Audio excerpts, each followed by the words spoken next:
launch of our Regional Opioid Safeties Coalition project.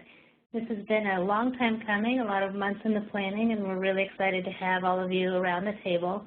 It was a very competitive process. We had 21 applications, and ultimately 12 of you were funded to join us on this 18-month journey.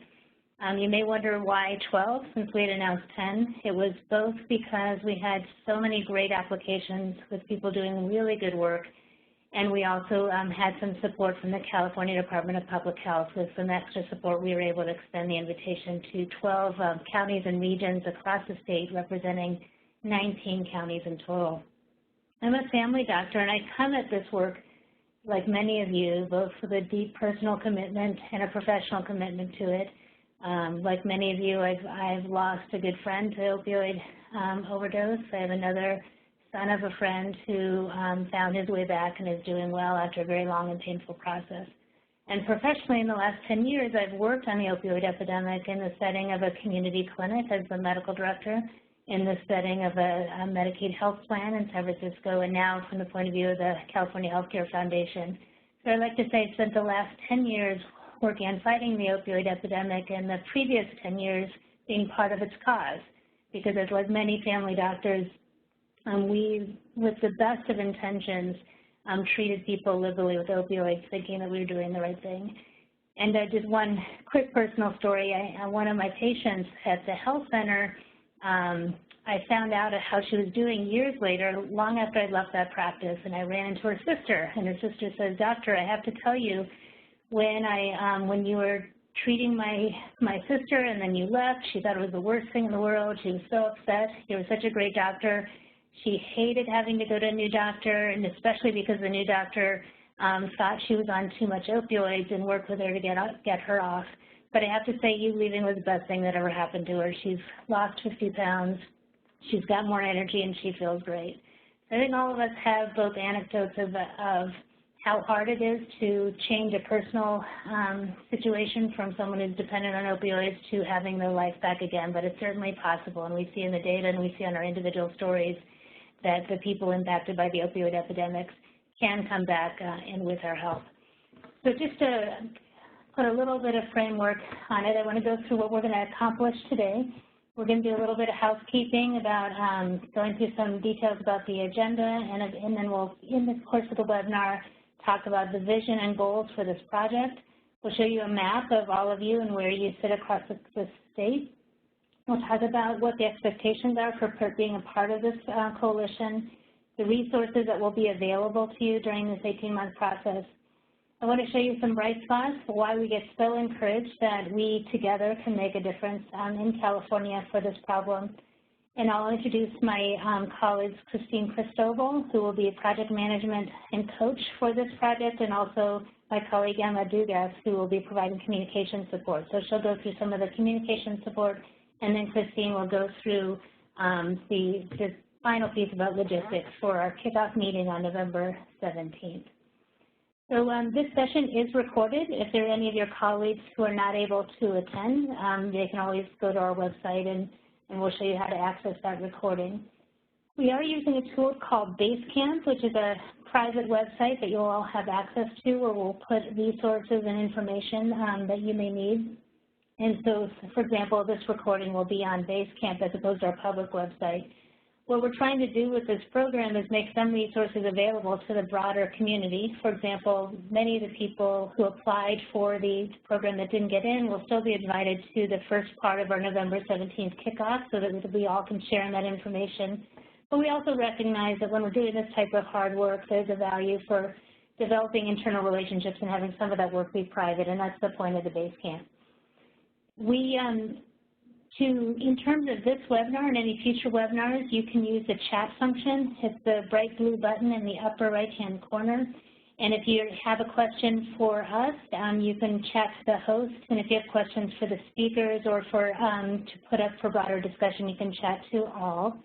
We will mute your lines for now since there's so many people on this webinar. But when we're done with the formal presentation, we'll unmute you for Q&A.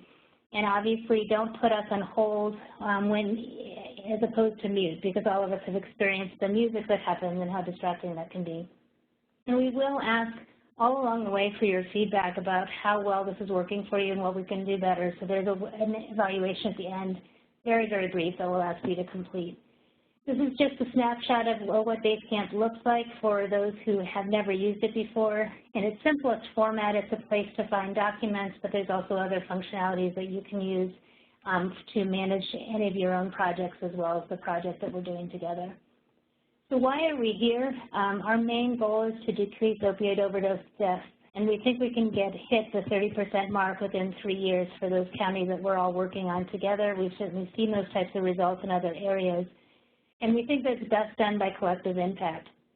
If doctors like us try and do it by ourselves, we may find ourselves driving more people to heroin and it's completely ignoring resources in our community. And likewise, if this is just a grassroots effort and doesn't involve the medical system, we'll also lose. So we do think that by getting all of us around the table who are impacted by the epidemic and have resources to put forth towards curing it, we can get much, much farther. So the 3 areas of focus, of course, are the federal priorities that Sylvia Burwell put out and that we continue to hear reinforced as Obama makes more and more statements on the commitment of the federal government to work on the epidemic. And they're supporting safe prescribing practices, expanding access to treatment, specifically medication-assisted addiction treatment, and increasing naloxone access.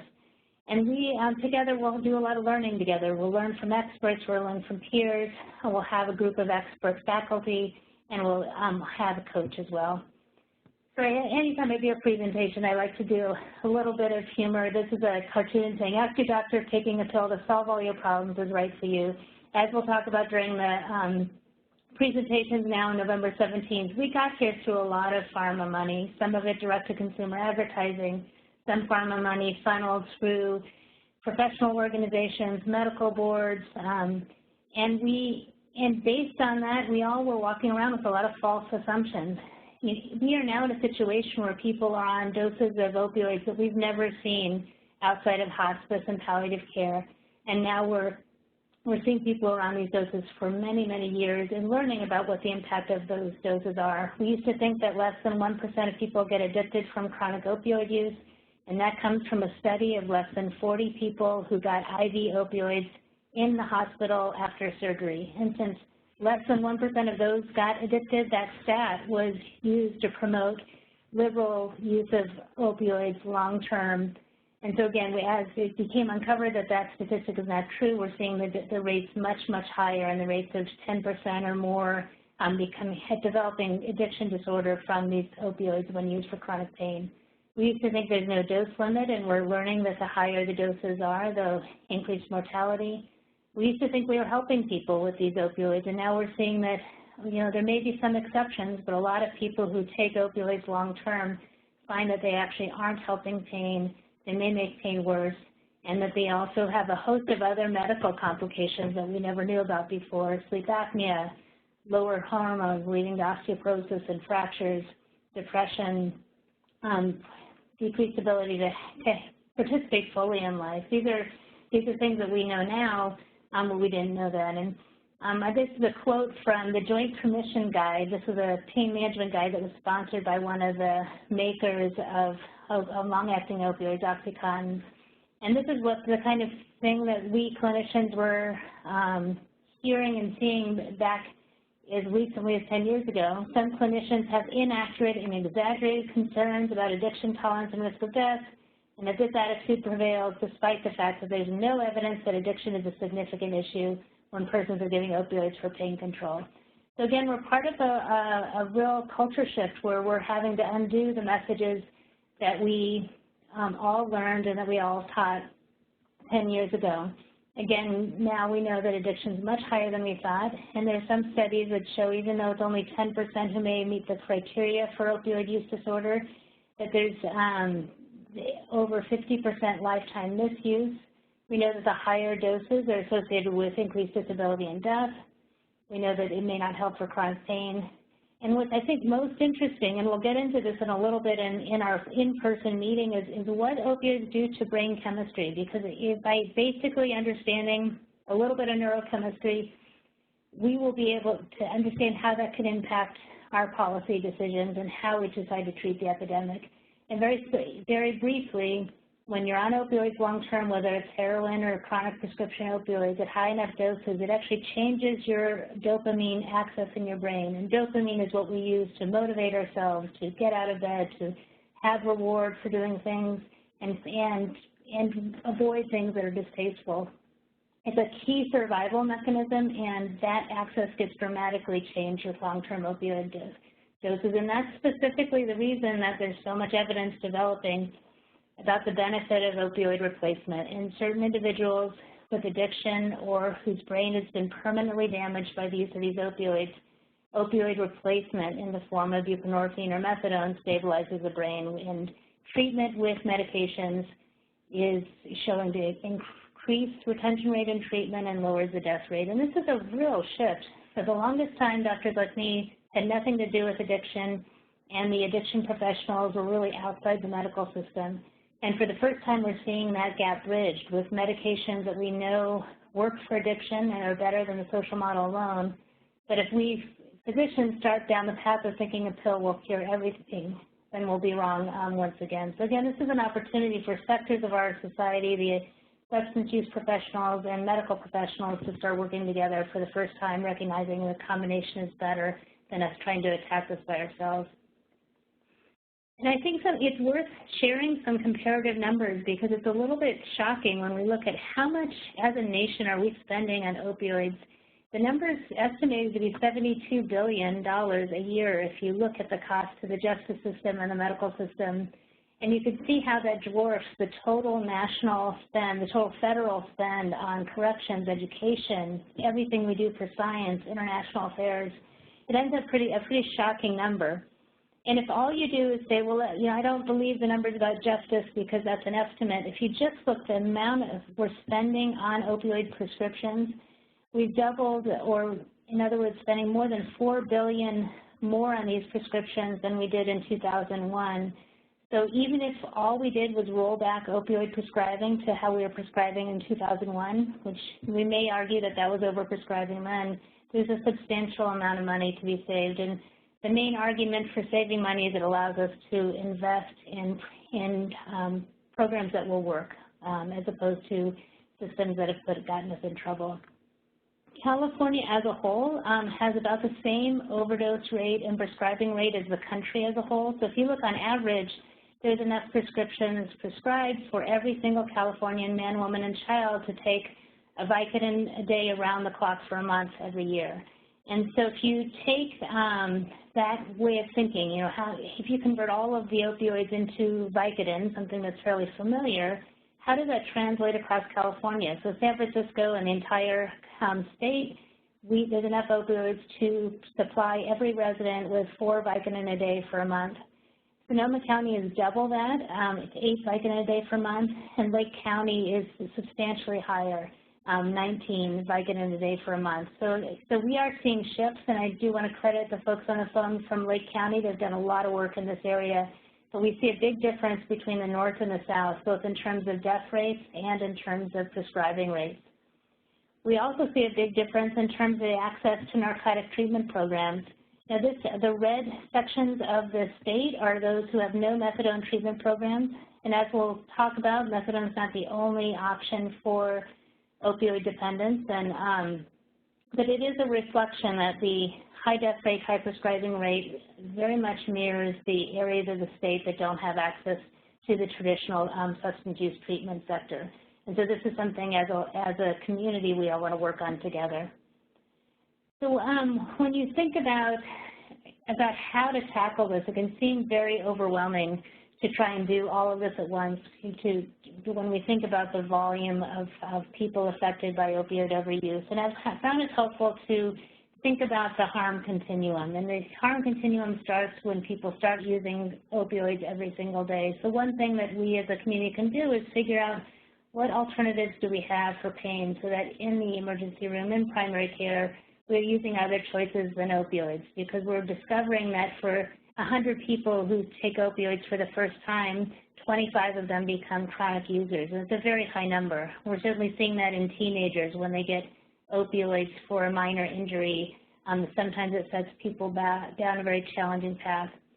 We also want to work with the people that are already on chronic opioids, and we know that the answer is not to fire them from practice or cut them off, and that puts them in a very dangerous state. As we learn more about what happens to the brain when someone's used to opioids and then stops suddenly, it can end in disaster with turning to heroin or street drugs. So a way that we're thinking about safe prescribing is avoiding new starts unless narrowing when we start people on opioids, and then working with people on high-dose opioids to taper them down to the lowest possible dose. Sometimes that may be off altogether, and sometimes it's a lower dose. And then when we find problem use and addiction, to ensure access to buprenorphine and other medication-assisted treatments. So that's the safe prescribing bucket and the medication-assisted treatment bucket.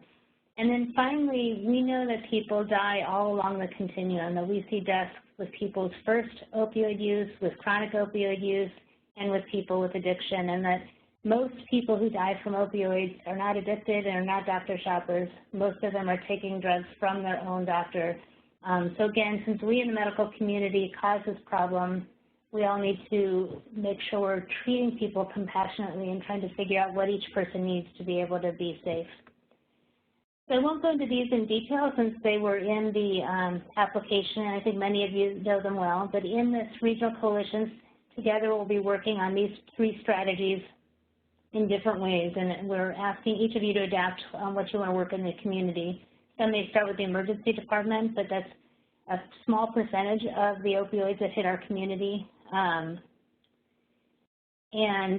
others will be focusing on primary care. I just got a note that slides aren't moving. If this is just one person, I'm not sure what we can do, but if everyone is finding that the slides are not moving in your system, if you can let us know by chat, and so we can try and work on that problem. Well, again, we'll make sure you have these slides in Basecamp soon.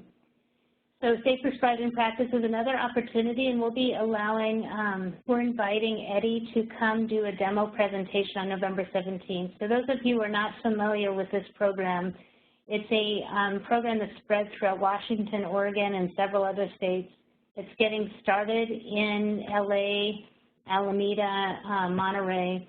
And this is essentially a program that allows instant communication between EDs when someone who comes into that AD who's using the EDs frequently. So Glenda, I'm seeing a couple people say the slides aren't moving, and I'm not sure what we can do about it. One thing folks can try. Oh. Go ahead.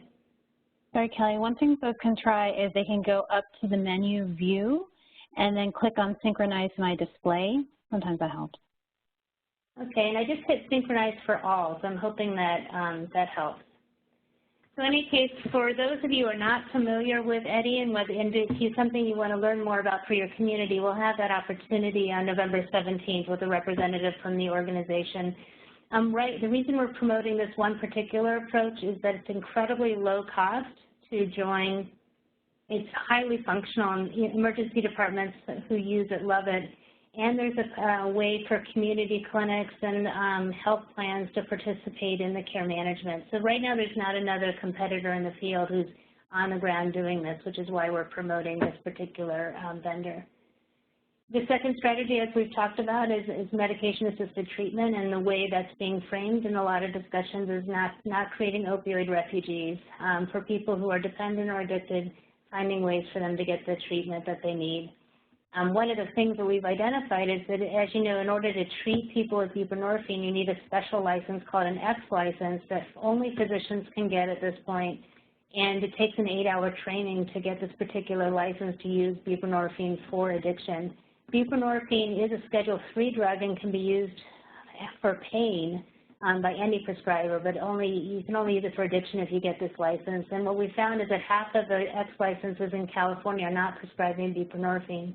So a piece of the work is not only work with more physicians to be willing to integrate this approach into their practice, but for those who already have the license, what would it take to help get them started?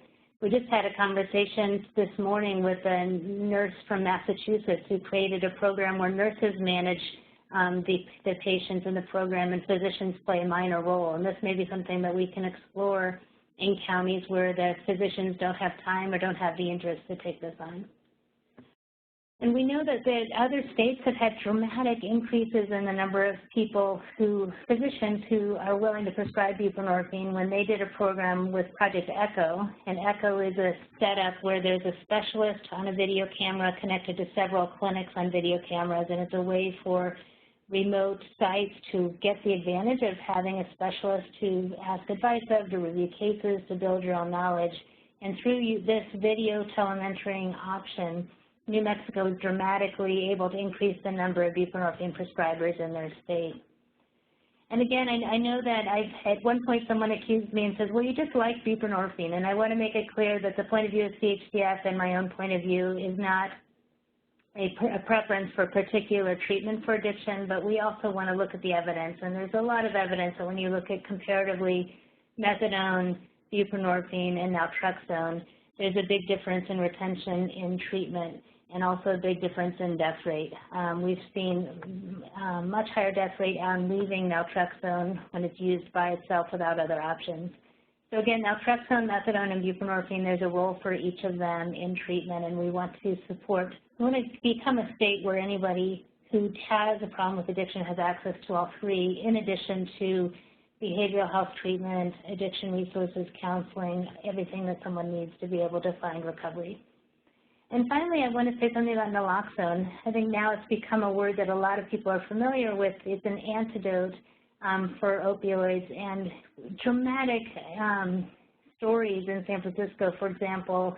Just recently, they had 75 overdoses with a very potent street fentanyl, all of them reversed with naloxone, and there were no deaths. So definitely in the heroin and street drug using community, we've got great data showing that naloxone saves lives, and we're starting to see some similar data in the prescription painkiller community with both in terms of opioid reversals, but I think even more importantly, when a patient receives a prescription for naloxone, whether they get the message from the health plan or their doctor or someone in the community, the message is you're taking medications that are very risky and might put you at death, and that changes people's behavior. So we've seen that making naloxone accessible decreases overdose deaths even when the naloxone isn't used. And we just speculate it has to do with behavior change.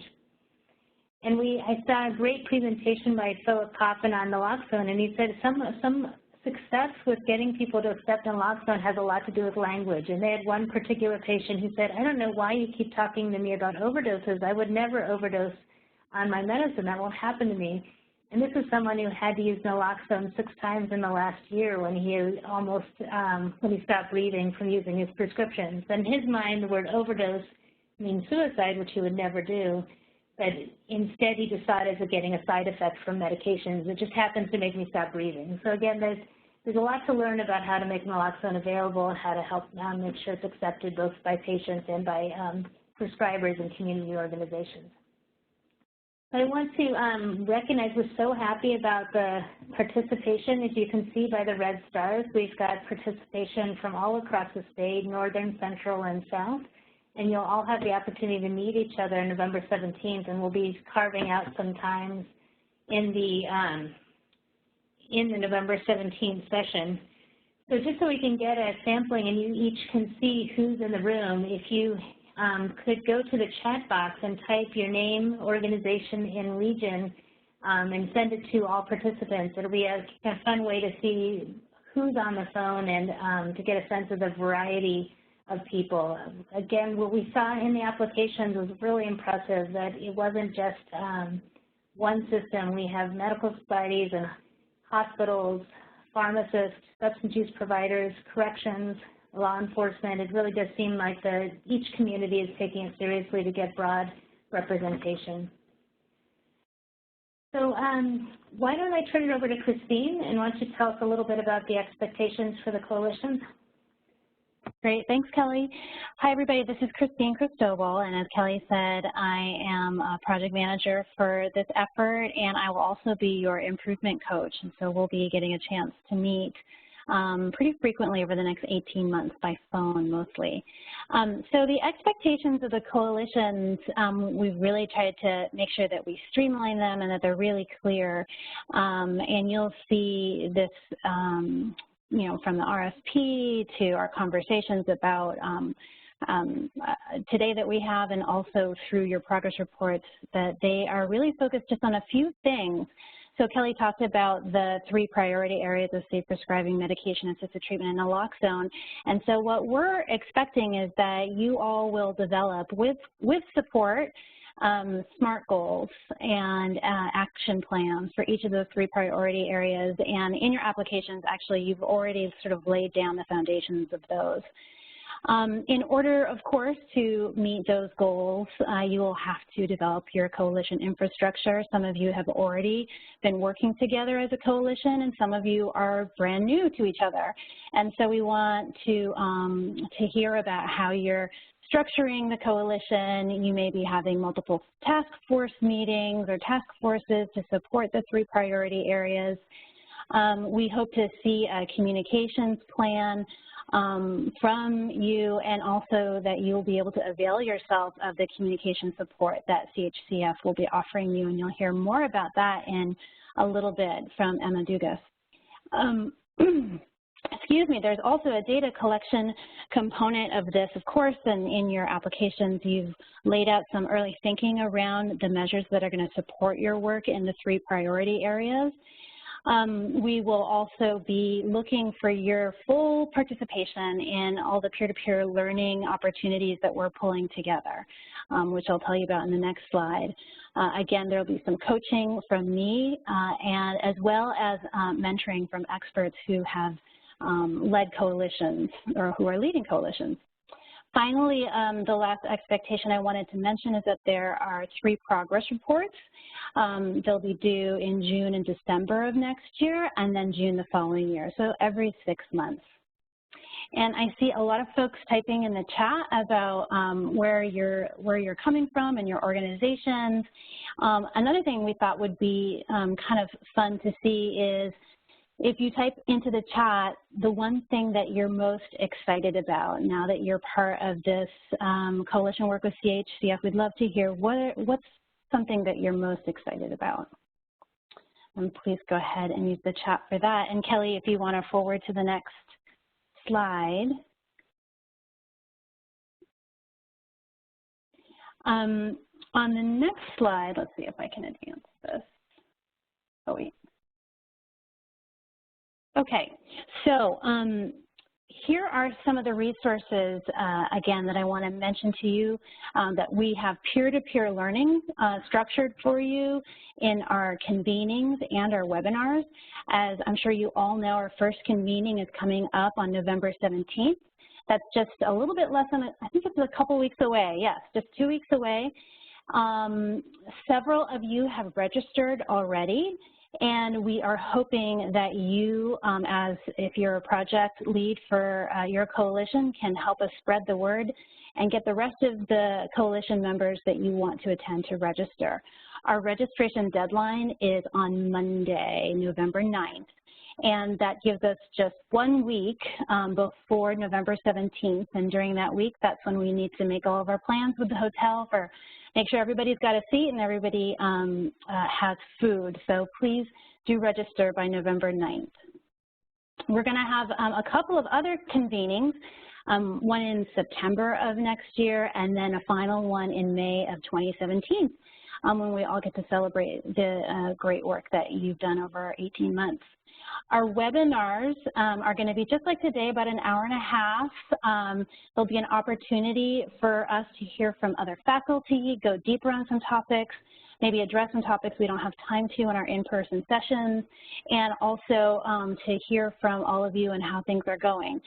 So those are going to start in January, actually, and they will be happening every month, every other month after January. It's like January 21st at noon. And so we'll be sending you calendar invites and reminders about those webinars. We have expert mentors for you who are physician mentors who are going to be connected to all of you to help you identify and resolve barriers and learn from their experience and their best practices from the coalitions that they're leading right now. And Kelly, in the next slide, will show you who those mentors are. Again, there's coaching that I will be providing to you monthly, and we'll get to talk about your SMART goals and your action plans and talk about any barriers that you're facing and integrate quality improvement approaches.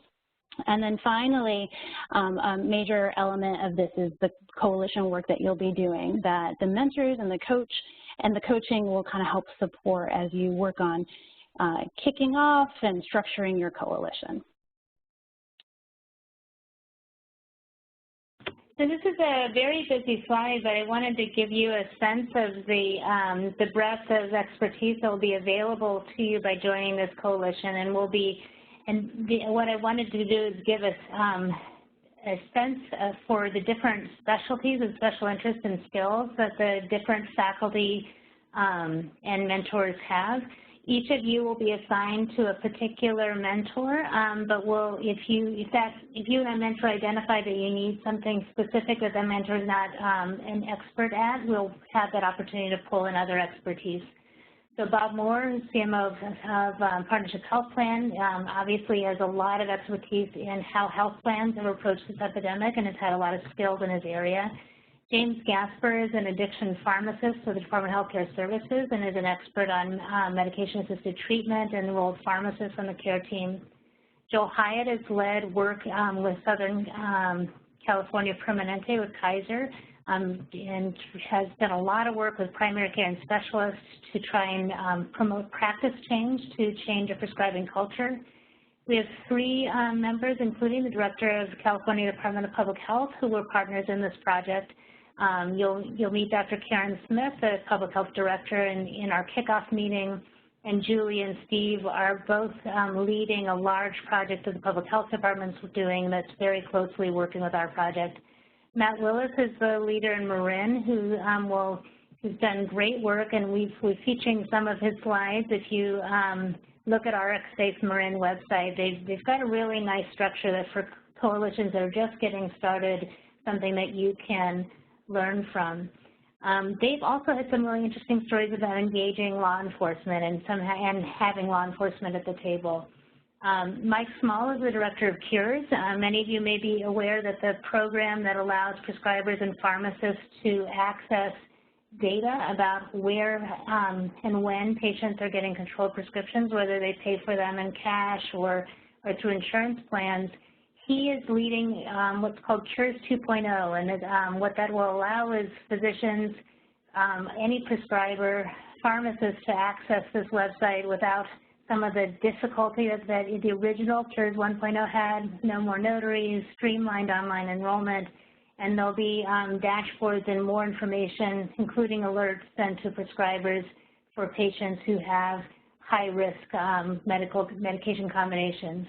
For example, I used to have to go in and see patients one at a time to figure out where they were getting their prescriptions. In the future, this will be available for all of my patients with one sign-in. Reb Close is an emergency room doctor who has been working with the Monterey effort, and she's been working closely with emergency departments, and she's also leading in the addressing addiction in the emergency department, actually having people come in withdrawal and getting them started on buprenorphine and other addiction treatment and doing a close handoff with the people in the community. Ronit Lev has led this work in San Diego and is a speaker in very high demand across the state, and has gone to many of your counties to talk about how she led emergency departments to all adopt safe prescribing guidelines, to have pamphlets that were given to every single patient. And she's done amazing work, and we're glad she's going to be joining our coalition. She's been working closely with the DEA and medical examiner, in fact, is hosting a 2-day conference on November 5th and 6th in San Diego. If you're interested, there still may be room. Scott Fishman is a nationally known expert on pain medicine. He leads ECHO telementoring, and if there are clinics in your region who are interested in learning more about the ECHO program to help them with safe prescribing or and to better understand primary care pain management, this is an opportunity that's available now, and if you're interested, just let me know and we can connect you. So we wanted to have someone who is an expert in pain management. So again, this is not just about drug addiction. This is about how to better treat pain safely in our communities, and he's a great support for that.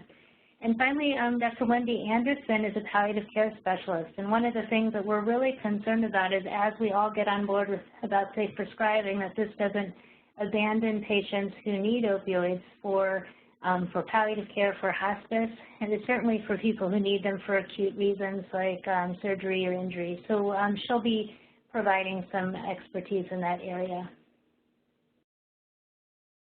So again, lots of expertise. So all these names will be more meaningful when you join our November 17th kickoff, because we'll have panels and speakers from them. So just a few, I wanted to get us inspired about that this work may be hard, but we've seen all across the country when people all work together that there's some impressive results.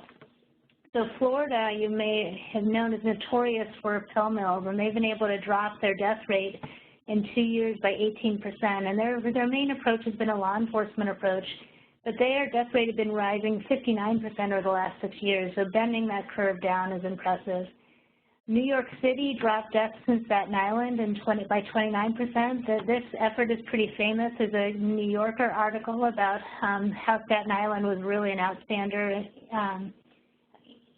in terms of the number of prescriptions and deaths. And so they did a public health initiative that involved academic detailing, which means going to doctors' offices in person and talking about safe prescribing the same way pharmaceutical representatives go to our offices and talk about specific brand name drugs. They use public service announcements and other public health approaches, and again, dramatic drop in their rates. In Kentucky, I think it's the worst state in the country in terms of death rates, either that or number 2. And they did an intensive effort around their database, which is similar to Cures, and were able to drop the number of patients receiving medications from multiple prescribers by half. Multnomah County in Oregon has been a role model for many of us, and they had a county clinic system that took care of a lot of patients on Medi-Cal and uninsured in their county, and they did a very intensive effort to implement safe prescribing guidelines in their clinics. As many of you know, it's not just about writing a guideline and putting it online and hoping it works. It takes a lot of coaching of primary care providers to teach us about what other alternatives are there to opioids, how to work with patients who've got problematic use, how to help people who are on opioids and those opioids are not helping, how to slowly taper them over time so that they are able to get onto safer doses or even off altogether. And they dropped the number of patients on opioids by 40% in a few years. But most importantly, they kept their patients. They had over an 80% retention rate. And you can drop the number of opioid prescriptions overnight by just firing all your patients, but clearly that just pushes the problem to somebody else and puts that patient at risk. So it's a great effort of showing how to change a primary care prescribing culture without losing the patient. I do want to call out Partnership Health Plan here in California. They've been working with all of their counties. They've set up coalitions that we're modeling some of our work after the coalitions that they've already set up. And they had a collaborative health effort where they're through coalition work, through safe prescribing education, through changing authorization requirements, a lot of things all at once, and they were able to drop the total number of opioid prescriptions by 70% in Humboldt. So we've got Humboldt County on the phone. I want to give you all a shout out. You're joining us, and we hope to learn from you because you've already done a lot of good work in this area. And so in addition to the total number of people, total number of opioid prescriptions, the number of people on high dose dropped as well. And that's obviously much harder. Those are working with patients slowly over time to get them onto safer doses. So again, lots of good work has been done. This is an example from Partnership's slide of showing the decrease in prescriptions. These are total opioid fills for the whole population. And what I want to point out is that the first red arrow is when they launched their project. And the initial project launch was all about forming coalitions, educating, creating a call to action. They had a dramatic drop just from this, and they put their formulary changes in place pretty late into the process. So So even though we do believe there's a strong role for health plans to support primary care providers through formulary change, it's only one piece of the puzzle, and it doesn't explain the success of partnership this health plan has had overall. I also want to call out our Southern California friends on the phone. There's San Diego, LA, Orange County, and I apologize I left off Orange County here, but there's been a big effort that was started by Ronit Love and spread to have emergency departments all adopt safe prescribing guidelines. And on the left is a sample of the document that in many EDs is passed out to every single patient, no matter what they're here for, to show that the emergency department is treating everyone fairly, but they have standard approaches to not refill chronic opioids, to give very small doses and small amounts when needed. So again, the reason we launched this regional coalition project is because there's so many examples of success that we wanted to spread. So again, the focus is on a comprehensive approach, and these slides are taken from our XSAFE Marin, and that our hope is that it's not just a substance use treatment issue, not just a medical issue, but we're using all of our approaches across all of the silos that typically in the past haven't talked to each other, and we've seen impact when they do. Marin also had a nice slide that looked at what's the life of a pill and where can we influence the over-prescribing at each point from the manufacturer to the disposal to unsafe use. So again, these may be useful when you're building your coalition if you haven't started already, or when you think about structuring a coalition that's been going for a while. And what we do recommend is a structure where there's a steering committee that guides overall activities and keeps all the activities coordinated, and that many of you may find that a structure of having task forces reporting to that steering committee allows you to do more intense and focused work either on law enforcement and corrections, on the community base, on making sure you're collecting data and showing the impact of your actions over time, making sure there's enough access to treatment and recovery, and that there's an effort in safe prescribing. So and this is an example from Marin where they have 5 action teams. Each of you will come up with what works best in your community, but it seems like a structure that was useful, so we did want to share it. I'm going to turn it over to Emma Dugas, who's going to talk to you a little bit about our communication support. Great. So thanks, everyone. I work in communications, and I've been assisting Kelly in trying to get our own initiatives and our own grant funding off the ground.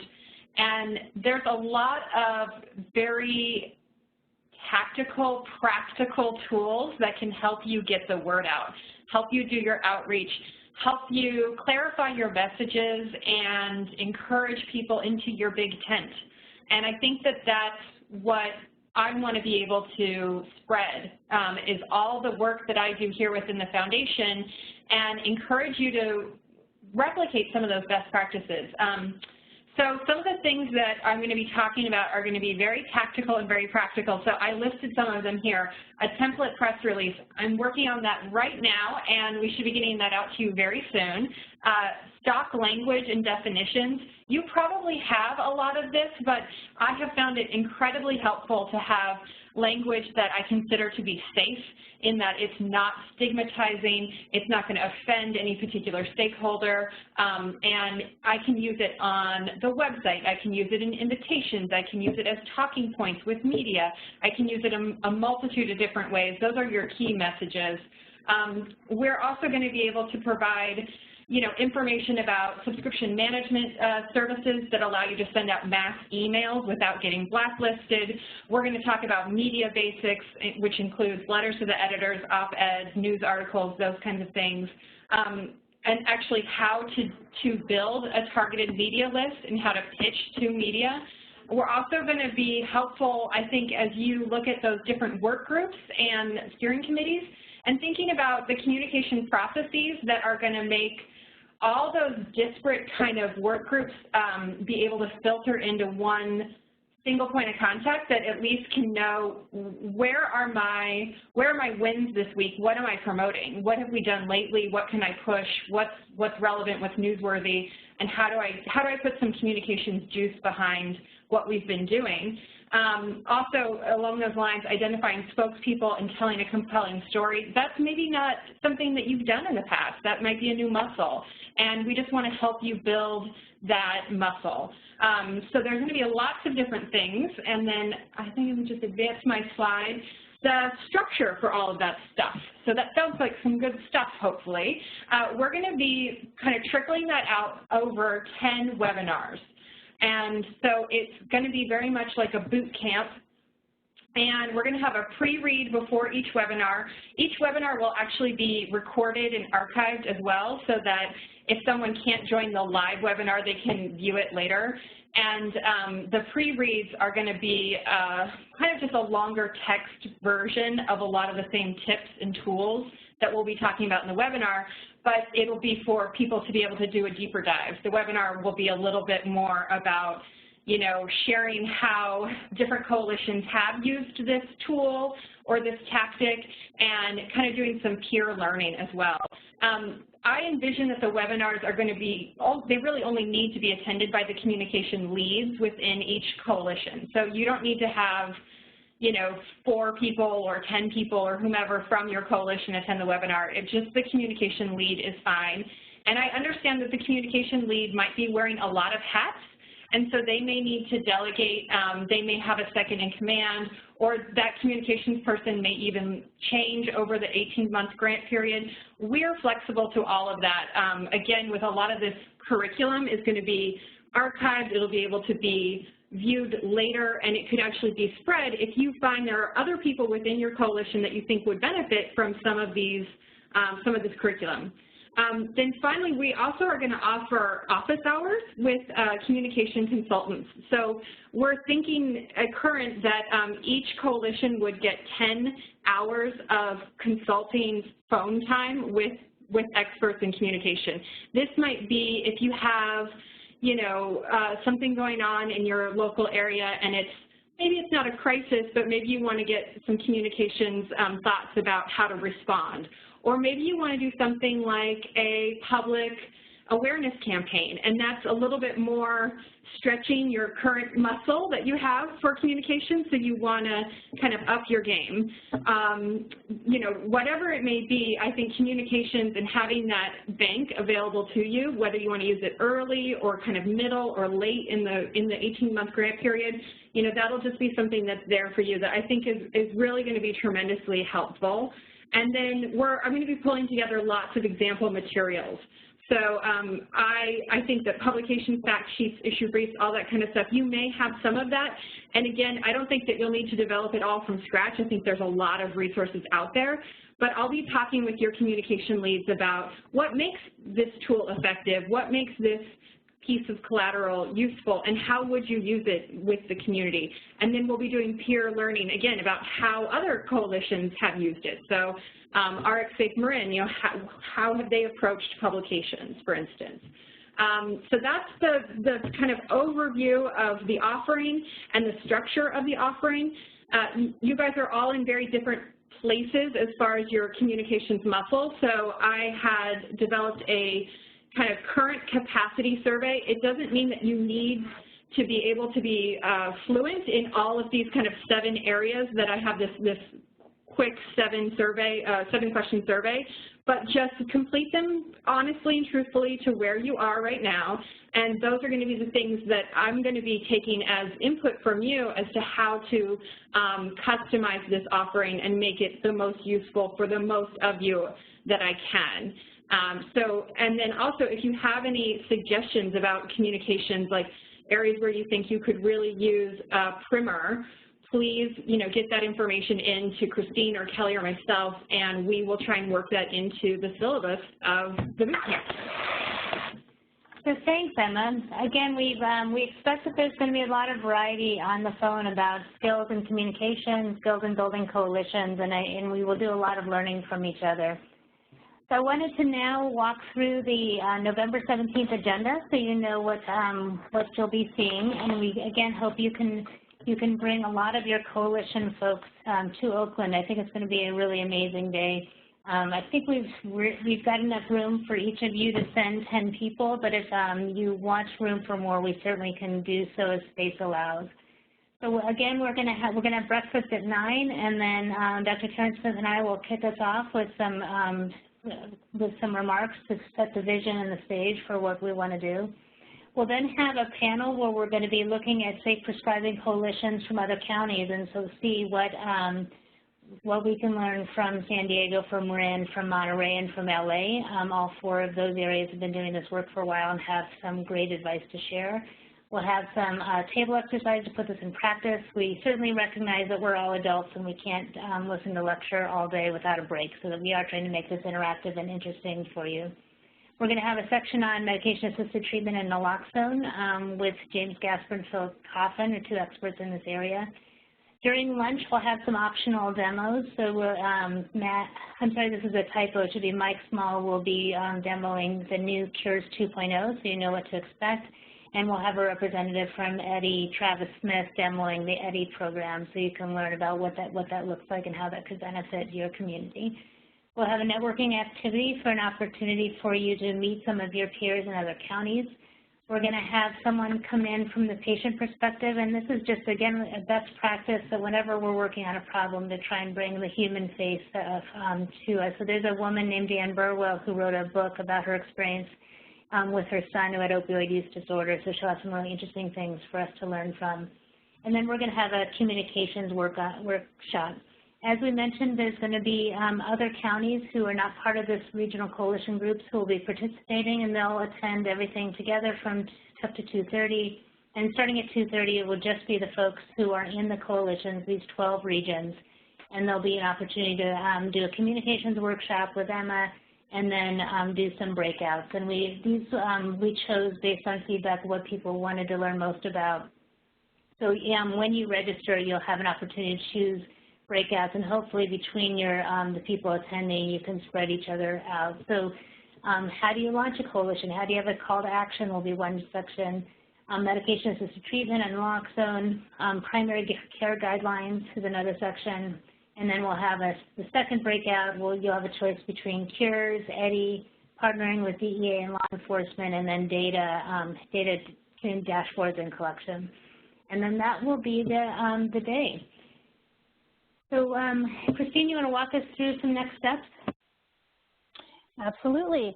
So thanks, Kelly, for running through the agenda on November 17th. What I've done is in the chat, I've put a couple of links so that you have them handy if you want to grab them. That's the November 17th registration. Again, the deadline to register is Monday, November 9th. Something else that we would love by November 9th is you to email me if you do not wish for us to share your project proposal. We would take the budget out with any potential collaborators, potential coalition members, or health plans. We have the opportunity to kind of make connections between some of your coalitions and health plans if you don't already have them already, and we would like your permission to share your proposal. So please let me know by November 9th if you don't want that shared. Kelly mentioned the base camp earlier. You'll be receiving an email invitation early next week, and it will say it's from Christine Cristobal, base camp. And if you click on that invitation link, it'll take you straight to base camp. You'll probably have to create a login and password. And then we'd love to get your feedback about today's webinar. There's the link in the chat. So when we finish, you can go ahead and click on that. But before we do that, we're going to have an opportunity now for some open conversation and Q&A. So before we go to Q&A, Kelly, were there any other next steps or other comments you wanted to make? No, I think the only thing is that we got alerted that there's a conflict for some folks with the November 17th date, and I would just ask if there are certain conflicts that you would expect that would interfere with our next in-person meetings, then please send them to see certain dates to avoid because of conferences that we expect a lot of people to attend. So if there's any key dates to avoid for 2016 and 17, please send them our way, and we'll do our best. Okay, great. So now what we'd like to do is open up all the phone lines. So if Glenda, if you could please unmute everybody. And if you're not asking a question or making a comment, if you can mute yourself. Otherwise, the floor is open and we'd love to hear what questions or comments you have.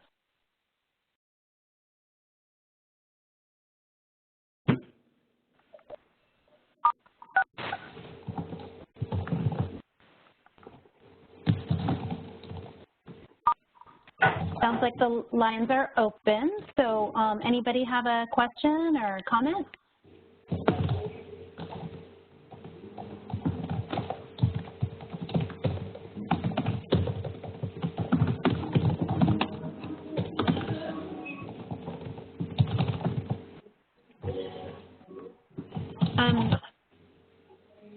One thing that we were talking about maybe asking you, since we do have some time here, and we don't have to use it all up, but we're very curious to hear from you about the coalition's work that you've done so far.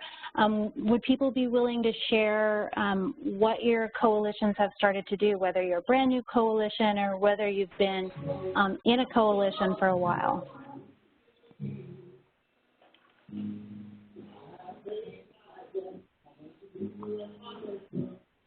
We even get some good background music too.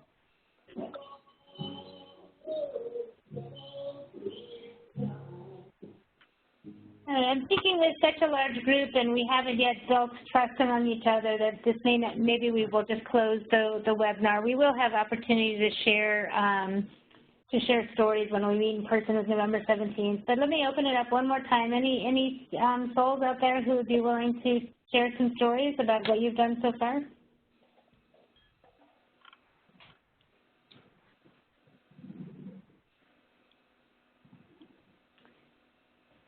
All right, we will then give you a gift of an additional half hour to your very busy day. I do want to thank you. I recognize that everybody has day jobs, so I want to say that if any of you are feeling intimidated by the volume of what we've just shared with you, we do recognize that everyone is very busy and we're all trying to do this work on top of our regular work, so we will work with you and be flexible. But I do want to say that our goal was not to overwhelm, but just to share how many resources we have available to support you in this work and how excited we all are around the table to see what you all can do. We look forward to seeing you in person November 17th, and certainly Christine and I are both available by email if you have any other questions at the end of this call. Thank you very much. Oh, thank you. You have a great afternoon. Bye. Bye all.